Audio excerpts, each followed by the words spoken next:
Hello, hello. Good afternoon, everybody. Lovely to see so many of you here. Hope you've been enjoying your day so far on the last day of Rouleur Classic.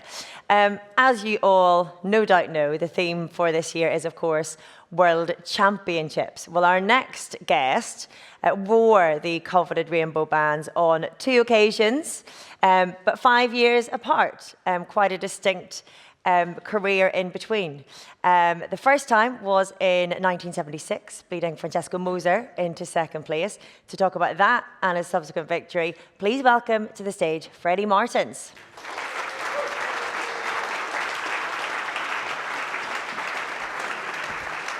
Thank you. Freddy, before we get started, you were just telling me backstage how many bikes you own these days. 14. How many do you? 14. 14 bikes. Can anybody, now we're talking to a very specific audience here. Can anybody match that? No. Oh, a few hands raised at the back. So yeah, you're not alone.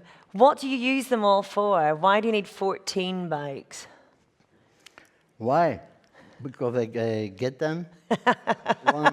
So why not? You're not going to say no. I get them and then you have to use them. And the polish. Every time you ride with it, you have to polish it. And do you still clean your own bike, polish your own bike? I myself, yeah. Yeah. So sometimes 2-3 hours for one bike. For one bike? Bike, yeah. You're putting me to shame anyway.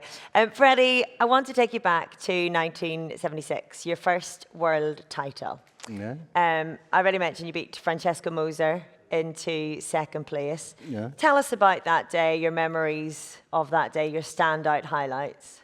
Well, of that day, I think it may be said that I never saw the Belgian team so good riding together. They all rode for me. I was very good in that race. And Eddy Merckx worked for me. I never see that. No? That was some time coming, wasn't it? Yeah. And I thank them all for that, but because everybody helped me. Well, that's the thing, because you arrived in incredible form. As you say, the whole Belgian team was behind you, including Eddy Merckx, who, you know, was somewhat in decline at that stage, but you'd had your rivalries, you'd had your differences. But it was the other years, it was not like that. There were 2, 3 groups. And factions, if you like, amongst the team. And then, that year, 76, the whole team, Belgian team, rode for one race, and they rode for me. I never saw it. What kind of a difference does that make in a race like the World Championships? Because obviously it's very tactical, and certainly there would have been a lot of trade team divisions there as well. But it must have given you a real morale boost as well. That finally they were behind you and not Eddy. When you see them riding for you, that gives a good morale. Because Moser was in the front with Zoetemelk, and then they rode until 200 meters, and then I jumped. And I have only Tino Conti with me. And then we were with 4 in the front. And then directly Moser attacked. And I have to go with him. And then we were along the beach with the wind. And I was sure I should win. Well, that's what I was going to ask you, because you were the favourite, and to have that support behind you, was it one of those days where you thought almost history had been written already, that you were destined, if you like, to become world champion that day? Yeah, because Moser asked me if he could win. And also that helps, yeah, when you've discussed it. But I said to him, I want that jersey too.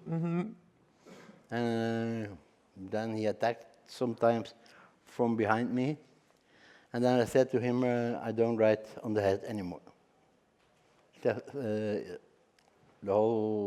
last 2 kilometers, I was in his wheel. Not directly, because you have to make attention.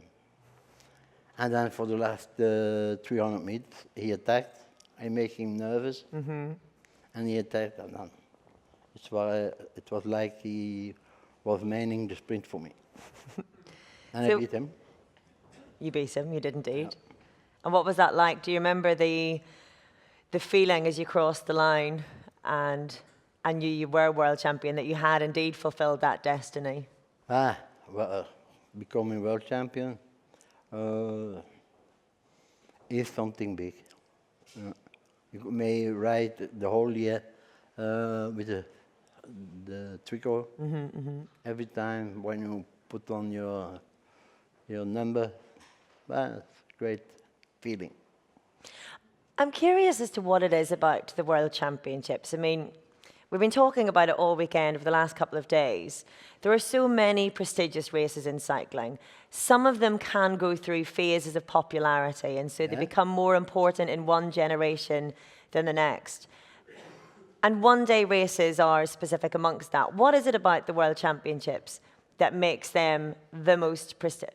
Not necessarily the most prestigious, it depends on what kind of a rider you are and what you're aiming for, but that makes it maintain that prestige. Is it partly the rainbow jersey, wearing that all year? Yeah, because you rode with that tricot, everybody sees. From the moment you do something, they write a little against you, but you have to be hard. To do it. Yeah. I have a good team, but with my teammate, the mayor, and volunteer, it was good. Because with that very visual symbol comes the pressure as well as the prestige, and you know, people talk a lot about this cult, this myth of the curse of the rainbow bands. But if we look at you winning in 1976 and then on to 1977, there was no such curse for you, was there? Not, huh? Certainly at the first part of the year, incredible. Yeah, but you can't win every day, eh? Close enough at the Vuelta.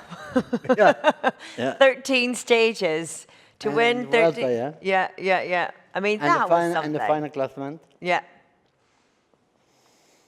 Yeah, as I said before, I had a great team, and we worked together every time for every stage we ride to win. And so we arrived at 13, and the mayor win also 3, volunteer win 2, so I think we win all. Between you? Me and the team, yeah. Yeah, so 13 stages of the Vuelta, the overall title. I mean, that must be, in any rider's career, that's going to stand out. To do that in the rainbow jersey must have been phenomenal. It must have been you must have felt almost untouchable. Well, untouchable, you are not untouchable, but you have to do a lot of work. Also, during the winter, you make your season good. And you have to work hard.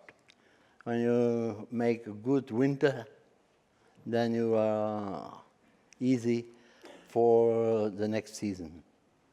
If you went a lot out, you drink too much, like that, not good for the winter. But that must be a temptation. You know, you've got that rainbow jersey, you've achieved this, you've reached this pinnacle, and you probably have a lot of hangers-on who are trying to encourage you to go and celebrate it. You have to make a selection in it. I want everybody want you go there and there and there. It's not possible. I'm a little angry for that, but when you're not riding good, the season after, they say, you see. That's why. That's that. So you'd won the Vuelta, on to the Giro, and you won 9 stages at the Giro, including, once again, the prologue, and you had the leader's jersey. And then crashing out of that. Does that still haunt you ever so slightly? Yes, that's the business of riding. every time there can happen an accident. But then they leave you alone. First, they put you to a hospital. Then you look for that. Then is the UCI, the doctors, and they say you have 20 minutes to put your urine in it. They don't look what you have. The doctor may not go first. So you have to do your First, the control. the doping control before the doctors can even treat you. Yeah. And then afterwards, the doctors begin look what you have and help you. And then there is a taxi in the front, and you go to the airplane alone. And then you have to change from planes. Then you come in Brussels alone, and then you see your wife who comes to get you, all blood, and so that's life. Nobody is looking after you during the days that you win all the stages. They're all around you, but afterwards, no, finished. And then you have to have the correct or beat again. Because that's quite brutal, isn't it? It's a very harsh, I wouldn't say return to reality, because that's none of that's a reality, I guess, for most of us. But to have that high of winning the World Championships, to say no to all the invitations over the winter, to get your head down, to win the Vuelta in such commanding style, to be on such incredible form at the Giro, and then suddenly, boom, you're alone. Nobody's there anymore. The people who wanted to invite you to their parties aren't there holding your hands and making sure that you're okay. No, you don't have that anymore. It's finished. Was that a surprise, or did you expect that all to... But you have to box to hurt yourself, that you become good again, and go further. But how difficult was that? And I ask that knowing that you've got the benefit of hindsight, so you can put it into context now. But to put yourself back into your mind at that time, when you're in hospital by yourself, when you're getting those planes home to Brussels by yourself, seeing your wife by yourself, was it a shock to the mind that you've had come out of this bubble and suddenly isolated? But you know that when you have an accident in the race or so, there's nobody there. But it was the same with Driesens, my director, and everybody of my team wanted, even Pollentier, the mayor, wanted to go with me at home. We can't do anything here anymore. And I said to Pollentier, you have to stay here and beat Moser for the final in Milan. And I said to the mayor, you have to win 3 stages more for me. And then they stayed. And no pressure. No pressure. And I think, I said to Michel, you have to win here, and don't let you do for Moser, and he wins. Yeah. Did you follow that race then from afar? Yeah. On television, yeah. I was happy that he did what I have said. Happy but mixed emotions as well, or was it difficult to watch? You have emotion, but then the last 3 days of the Giro, I went looking, and then after the Giro we were together again. And so, in those years between the 2 World Championships, I'm going to fast forward to 1981 and Prague, and winning the Worlds once again, this time beating Saronni and Hinault. Yeah. Is it fair to say that was a surprise comeback, if you like, given the years that you had in between? Yes, but you have to train always, working hard. And then I had a few years I was not good because I had problems with the taxes and so well. And then at a certain moment my wife said, "You're going to do again like as we did before. I do all the bookings, and you have to train back like the beginning." It was about getting your head into the right space again. I did it back again, training very hard, leaving for my beroep, how do you say that? For the races, and so I win five stages in the Tour de France and the green jersey, and then we continue on the Notre Élan for the World Championship. I was lucky that I win there. You're lucky. I think that's relative. Why the Worlds then? Why did you want to target that when you and your wife decided that you were going to go back to the level of focus, I guess, that you had before? Why were the Worlds one of the key races to target over any of the others? Because it's a precarious race. It's so unpredictable. So unpredictable, but the last time before we went to Prague with the team, national team, the Tuesday I made my last hard training, about 320, and I came in the garage with my bike, and I said to my wife, look, the one who is passing that bike Sunday is world champion. You felt it? Yeah. Was it a similar feeling about feeling that you were destined to win it? I knew by myself that I have done everything for that race. You can have a flat tire or falling again, but when you are good, you have a lot of attention. You're simply in the front, so maybe no problems.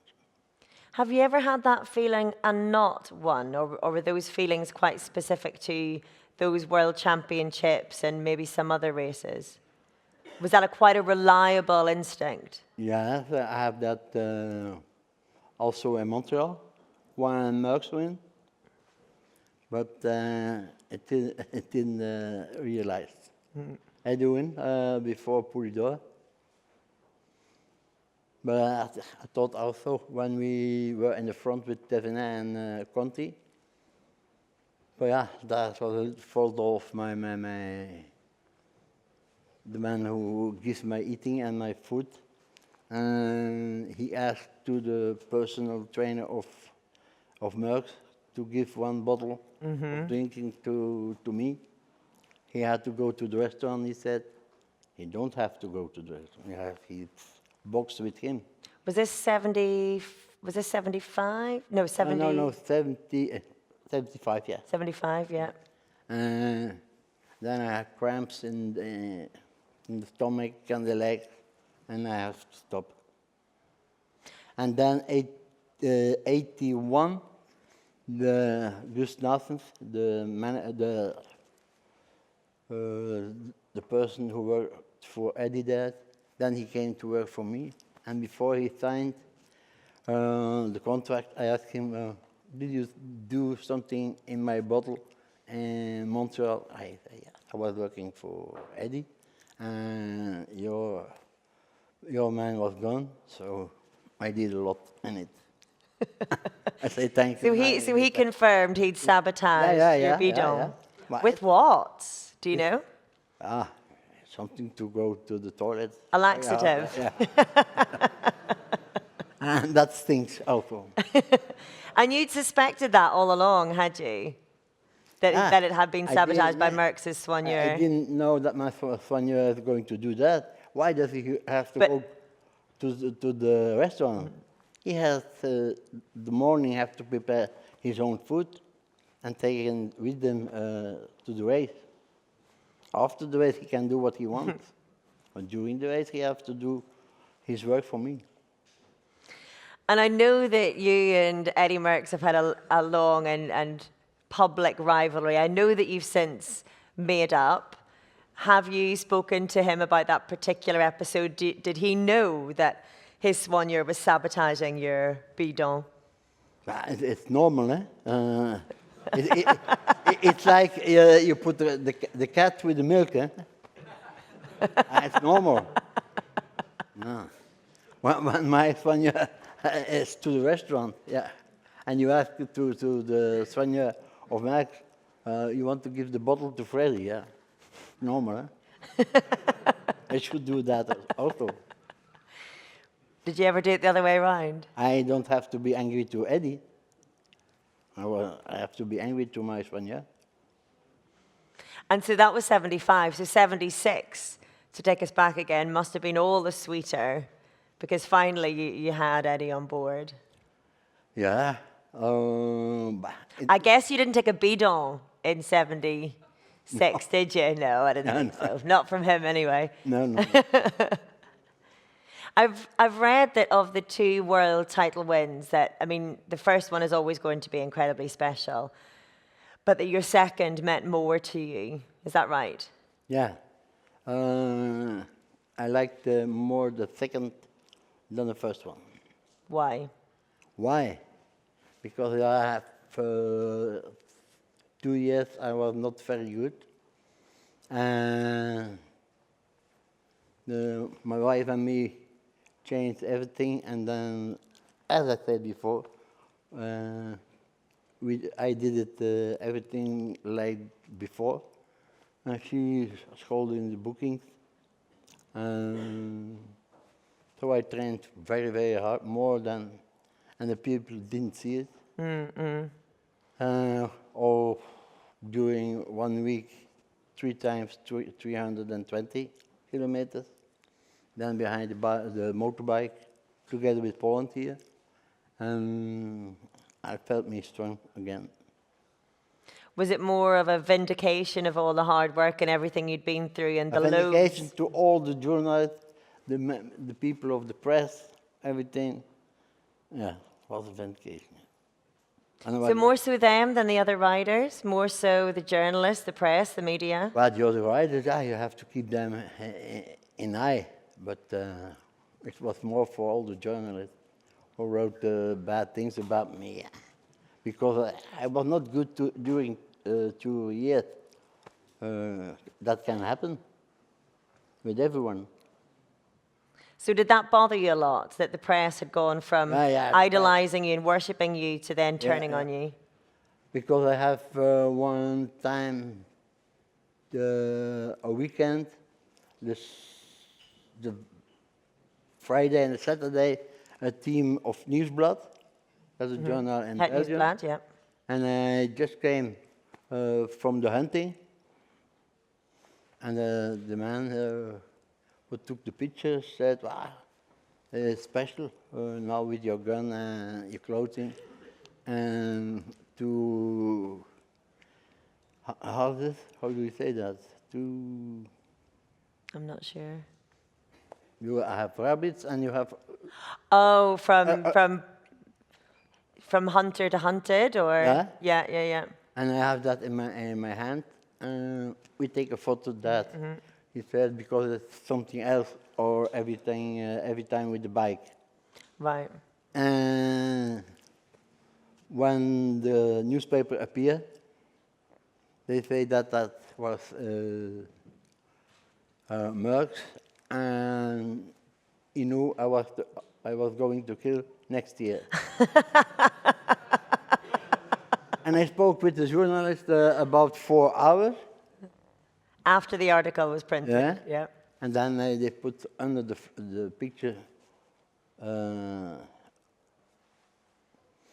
that I couldn't understand. So can you tell me then how you and Eddy Merckx finally made up? And after all of the years? After Barcelona, we made up in France. How long after? 10 years after. We were in the same hotel, and it's called Les Retrouvailles. And a lot of races are there. And we have also an interview on the podium and so. And we slept in the same hotel. And he came a little later of me in the hotel, and he took the elevator. And a teammate of him said, we're not going to see him anymore. And in a quarter, of minutes later, he was there, and he set him with us. Third moment, he said, "Can we talk?" I said, "Yeah, why not?" And then, So he approached you to make up? yeah. And then he said, "Can we talk about it, Barcelona, and put it all together?" No problem. And we talked about 2 hours. We drink something, and then we shake hands. As simple as that? As simple as that. And why were you able to make up then? Was it because you weren't rivals anymore? Is as simple as Yeah, that? yeah. During the race, you are rivals. But everything was going about the World Championship in Barcelona, 73. Because you were riding together. You were riding for Eddy in 73. With 4 in the front, Ocaña, Gimondi, me, and Eddy. It was Gimondi who win. It's not normal. Eh? 2 Belgian riders in the front and not winning. No. While Because you were trying to prevent each other from winning rather than... No. But Eddy has an off day. Because I said it to him during the race, you win, and I want to be second against you on the podium. When I made a sprint for him, he blocked, and it was Gimondi who passed. It's a pity. And what did he have to say about that then when you sat down and talked about it? Well, the first day we didn't talk any. We didn't talk. But 10 years later, when you made up, yeah, what was his version of the day? He proposed it, and he said, "Yes, I had a little off day." But it's the other teammates of the national team who come. We worked for you, and we stopped. We blocked the race with two you and Eddy in the front. It's a pity. It's a pity. It's life. I mean, you probably know that it's rivalries like these and it's stories like these upon which the very fabric of the history of cycling is made. Do you think we still have those kinds of fierce rivalries in the peloton these days, or does the presence and saturation of the media make it more hidden? I mean, it's difficult to... We don't see riders quite bashing heads as publicly anymore. Is that a bit of a shame? Same. I think it's the same until now, yeah. Because you're a prof racer. Or you come at home with flowers and then you have money. If you don't have flowers, you have to make, you come at home with money. If you can't win, you have to look who is the strongest, and then you put him nervous, and then he talks. He gives you a little of money, so it's good for buying bread. I always say that it's better when you have no flour, you have the money. Or without flour and without money. Not home, good. no. Not good. In the World Championships all-time list, Belgium is still second with the greatest number of wins. There hasn't been a Belgian winner since 2012. I think there were 5 maybe since you. Who's the next Belgian world champion, do you think? Where is it going to come from? That will be difficult. I don't know. I don't know for the moment. Van Avermaet, I think he's a little on his return. On the decline? Yeah.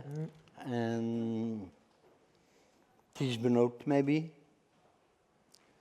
And for the rest, we don't have anybody for the tours, not for the Giro, not for the Vuelta, not for the Tour de France. I don't know. Are we looking at further down the line then, before we see a Belgian resurgence? Are we looking at much younger riders, junior riders? Yeah, I have the little one who who is making the move from junior to the pros. Remke Evenepoel. Remke Evenepoel. Well, because he won the junior time trial and the junior road world championships. Under 23, rather. But it will be hard. That's not an inevitable transition, is it? No. I saw him 3 months ago in Kokstad, near the sea. And I said to him, you ride every time on the head and you're alone in the front. And you have to ride the kilometers. But you not ride along in the peloton. So I think it's for you, if I may say it, you have to go to the velodrome or the track of Eddy Merckx in Ghent and do some track work. The 6th day, maybe? No, not 6 days, training upon it. It's good for riding like in a peloton. Well, maybe I think about it. If Freddy Maertens gives you advice, you do well to heed it, I would say. I don't think I always say good, but I do my best. Well, we might have a while to wait for another Belgian world champion, but in the meantime, we've got your stories, Freddy. Thank you very much indeed. Ladies and gentlemen, Freddy Maertens. Thank you, Freddy. Thank you very much. Thank you.